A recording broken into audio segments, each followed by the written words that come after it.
Hello everyone, welcome to kitchen tips. आज हम लोग मीठे पकोड़े बनाने वाले हैं।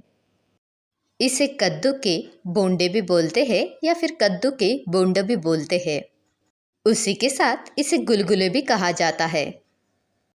कद्दू को पम्पकिन, भोपड़ा, कोड़ा भी कहा जाता है। चलो तो कद्दू के गुलगुले बनाना शुरू कर देते हैं।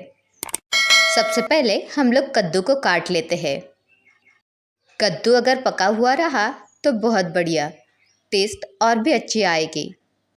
कद्दू को इस तरह पीसेस में काटने के बाद हम लोग उसके छिलके निकाल लेते हैं।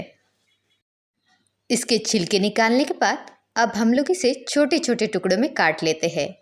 इसे हम लोग कुकर के एक डब्बे में रख देते हैं। अगर कद्दू मीडियम कच्चा या फिर कच्चा भी रहा तो भी हम लोग उसके गुलगुले बना सकते हैं।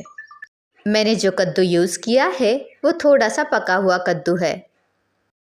लगभग इतने मीडियम साइज़ के हम लोगों ने इसके पीसेस बना लिए हैं। मैंने 1 पाव कद्दू लिया है। कद्दू के मैंने सबसे पहले सीड्स निकाल लिए, उसके बाद उसके छिलके और फिर उसे छोटे छोटे पीसेस में काट लिया है।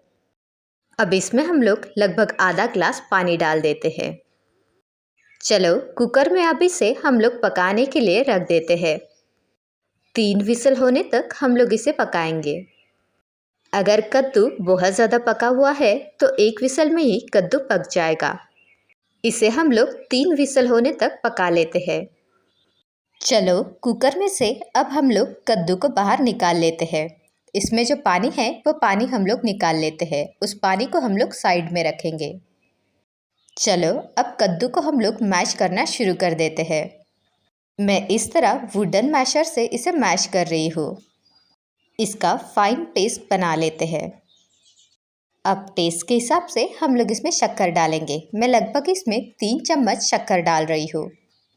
अगर आपको मीठा ज़्यादा पसंद है तो आप ज़्यादा शक्कर डाल सकते हैं। आप शक्कर की जगह गुड़ का पाउडर भी डाल सकते हैं। उसी के साथ इसका फ्लेवर और बढ़ाने के लिए हम लोग इसमें इलायची पाउडर डालेंगे। अब आखिरी और इम्पॉर्टेंट इंग्रेडिएंट वो है गेहूं का आटा। हम लोग इसमें थोड़ा थोड़ा करके गेहूं का आटा डालते जाएंगे और इसे अच्छे से भिगाते जाएंगे। हम लोग बैचेस में ही गेहूं का आटा ऐड करते जाएंगे। उसी के साथ हम लोग इसमें 1 चुटकी नमक डालेंगे। इन सब को अच्छे से मिक्स कर लेते हैं। अब ये पकोड़े बनाने के लिए बैटर परफेक्ट है। चलो अब तेल गरम करने के लिए रख देते हैं। कद्दू का जो पानी हम लोगों ने निकाला था वो मैंने साइड के बाउल में रख दिया है। पहले हम लोग उस पानी में हाथ डुबाएंगे और उसके बाद कद्दू का बैटर लेंगे और उसके पकोड़े डालना शुरू कर देते हैं। इसे हम लोगों को मीडियम से हाई फ्लेम पे ही पकाना है। अगर आप इसे लो फ्लेम पे पकाएंगे तो वो नीचे ही चिपक जाएंगे। अगर इसमें शक्कर ज़्यादा हो जाती है तो ये गुलगुले एक दूसरे को चिपक जाते हैं और इसका पराठे जैसा बन जाता है। ये सारी चीज़ें अवॉइड करने के लिए प्रॉपर तरीके से शक्कर डालना, आटा डालना इम्पॉर्टेंट है। अगर आपको लग रहा होगा कि आपके पकोड़े का बैटर में बहुत ज़्यादा पानी हो गया है तो आप उसे पूरन की तरह थोड़ी देर पका सकते हैं। पकोड़े को हम लोग गोल्डन ब्राउन कलर आने तक फ्राई कर लेते हैं। अगर गुलगुले के बैटर में बहुत ज़्यादा पानी हो जाता है तो आप उसे पूरन की तरह पका भी सकते हैं। अगर आटा ज़्यादा हो जाता है, जब उबालने के बाद हम लोगों ने कद्दू में से पानी निकाला था वो पानी डाल सकते हैं और बैटर की कंसिस्टेंसी मेंटेन कर सकते हैं। जब हम लोग इसे फ्राई करते हैं वो इस तरह चिपक जाते हैं, लेकिन जब आप इसे फ्राई करने के बाद खाने के लिए जाओगे तो वो एक एक अलग हो जाते हैं। ये मीठे पकोड़े हैं इसलिए भी ये कुछ इस तरह बनते हैं। आप चाहे तो फ्लैट वड़े या वड़ाई की तरह भी इसके पकोड़े डाल सकते हैं। इसी तरह हम लोग सारे पकोड़ों को फ्राई कर लेते हैं। देखिए ये किस तरह चिपक गए हैं। आप बैटर में चाहे तो सूखे मेवे भी डाल सकते हैं।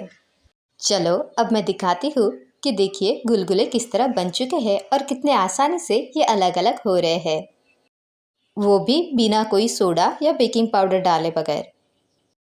चलो अब इसे एक प्लेट में हम लोग सर्व करते हैं। ये पकोड़े गर्मा गर्म खाने के लिए बहुत अच्छे लगते हैं। आप इसे 24 घंटे तक रख सकते हैं। ये पकोड़े ठंडे खाने के लिए भी अच्छे लगते हैं। कद्दू के स्पेशल मीठे पकोड़े खाने के लिए रेडी है। ऐसे रेसिपीज और देखने के लिए चैनल को लाइक, शेयर और सब्सक्राइब करना मत भूलिए। साथ ही में बेल आइकन भी दबा लीजिए ताकि आने वाले हर एक रेसिपी का नोटिफिकेशन आपको मिलता रहे। Thank you for watching.